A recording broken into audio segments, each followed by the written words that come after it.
Brasília, de onde está também o Theo Cury, com quem quero falar também a respeito desse assunto, Theo. A despeito aí do deputado ainda fazer essa defesa, mas decidir pela exoneração, fato é que, de duas uma, se a situação de fato ocorreu ali, o contrato da propina, se houve aquele pagamento de 6% indicado no documento, a quem intermediou a emenda parlamentar, de duas uma, ou o deputado sabia e ainda não se tem elementos para isso, ele não é alvo não foi alvo dos mandados de busca ontem, ou ele não sabia, só que permitiu que isso ocorresse dentro do gabinete dele. Seja qual for a situação, é muito ruim e num momento em que o Judiciário, em especial o Supremo Tribunal Federal, está olhando com lupa para as emendas parlamentares, Theo. Supremo Tribunal Federal, Procuradoria-Geral da República, Polícia Federal, todo mundo de olho nesse...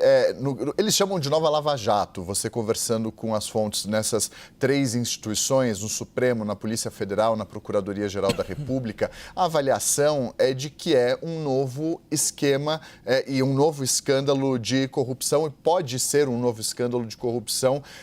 Não é diferente da Lava Jato, que havia um relator no Supremo Tribunal Federal, havia tribunais na primeira instância específicos para cuidar desse caso. Agora há uma pulverização, uma diversificação, mas com o mesmo modus operandi, apesar de personagens diferentes. Não é o mesmo esquema para todos os parlamentares, mas que estão sendo investigados no Supremo Tribunal Federal, porque há mais de 20 inquéritos abertos no Supremo em tramitação, se não todos, porque o sigilo de um deles caiu, mas grande parte em segredo de justiça ou em sigilo por conta da etapa, da fase de investigação.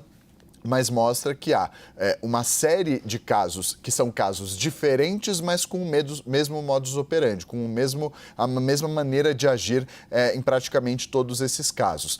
Fica ruim, obviamente, para o deputado que é alvo de uma investigação ou cujo gabinete tem integrantes alvos dessa investigação, e é o que acontece nesse caso. O próprio deputado, ele não foi alvo, e é importante deixar isso muito claro, não se chegou a elementos claros de que ele, de fato, tem algum tipo de participação, mas é o gabinete dele que está sendo mencionado. É o nome do deputado que foi mencionado ao longo dos últimos dias, desde que essa operação foi deflagrada e desde que surge a deflagração dessa operação, os olhos se voltam para o gabinete. Então, a decisão de exonerar é o primeiro passo para que não reste dúvidas com relação à forma como o próprio parlamentar lida com essa situação. E, obviamente, é um prejuízo. É um prejuízo e as investigações ainda vão avançar para saber se, de fato, havia um conhecimento no gabinete ou se havia um mecanismo ali que driblava o conhecimento do parlamentar. Isso que precisa ficar muito claro. A gente já viu algo desse tipo em tramitação no Superior Tribunal de Justiça. Você vai se lembrar, um caso revelado pela revista Veja, de que havia uma espécie de venda de sentença em gabinetes do Superior Tribunal de Justiça em que o ministro não tinha conhecimento e havia um esquema que vem sendo investigado pela Polícia Federal de servidores do gabinete. Essas pessoas foram exoneradas lá no Superior Tribunal de Justiça, foi aberta investigações administrativas e criminais contra essas pessoas.